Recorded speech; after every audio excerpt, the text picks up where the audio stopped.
This one is, in my opinion, far worse than the other ones I've recorded. Just be wary of that. This is not for the faint of heart. If you can't take it, just exit the video. Marie was born in a maternity home for unmarried mothers and grew up with her mother and grandmother. Her mother was cruel and abusive. She would deliberately make Marie cry, touch her inappropriately, and behave violently. She would go into school with split lips, black eyes, bruising, and marks over her body. She was never asked what had happened. She was not allowed to go outside, have friends, and was regularly called degrading names. Viewing her medical record as an adult, there were documented concerns from around a year old. There were notes of a rash down below with question marks recorded. There were further entries where it was described as a possible nappy rash, again with question marks. 7 years later, a doctor made a note that she was a child that should be kept an eye on. Her mother refused to discuss the situation with Marie in the room. The records show that she had significant bowel and gynecological problems. The records show that she had significant bowel and gynecological problems. Despite the signs of abuse, no safeguarding action was taken. From around the age of 7, Marie's mother's partner began grooming and sexually abusing her. He would bring her presents and then touch her inappropriately. Marie said to him what he was doing was bad and she did not like it. He told her that her mother had told him it was allowed. Her mother would ask Marie how she got on with him, demand she had thanked him properly, and would threaten to get angry if not. She was complicit, and the abuse continued for many years. Her mother would deliberately shame her.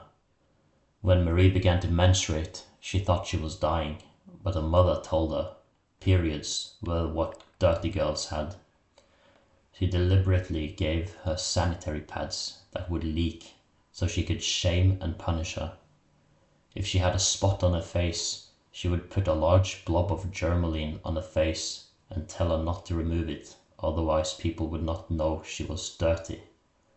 When she was unwell, her mother would get her partner to rub vapor rub on her chest. Her mother would soak her underwear in bleach and make her wear it, which still causes Marie discomfort to this day.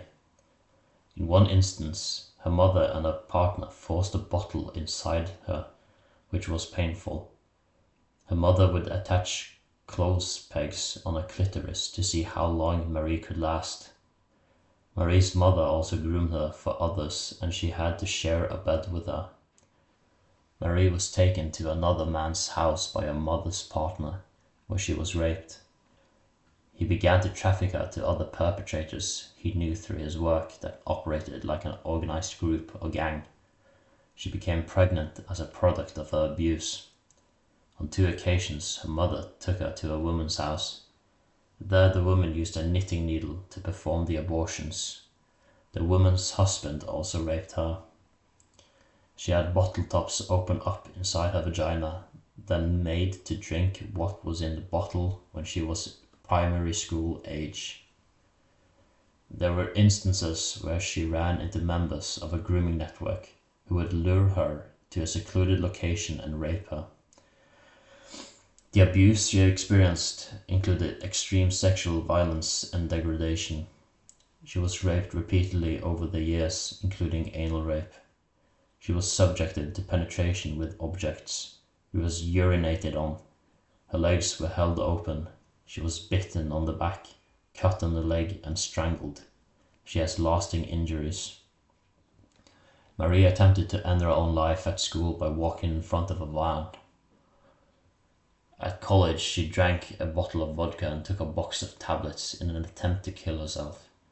The college counselor raised concerns and contacted her GP, but nothing was done. Between leaving school and joining college at 17, she was groomed by a 55-year-old police sergeant.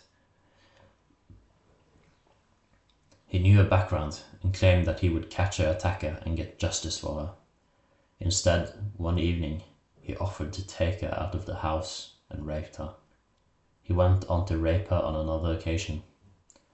Upon becoming an adult, she went to a women's aid refuge for safety.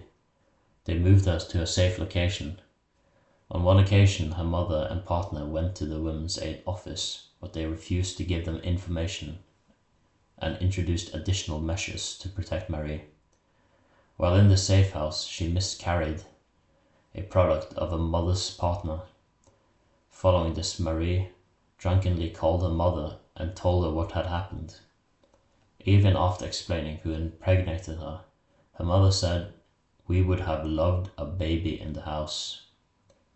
She went to the police in recent years and told them she was a survivor of child sexual abuse, and they told her to go away and sort her head out. None of the perpetrators have been brought to justice.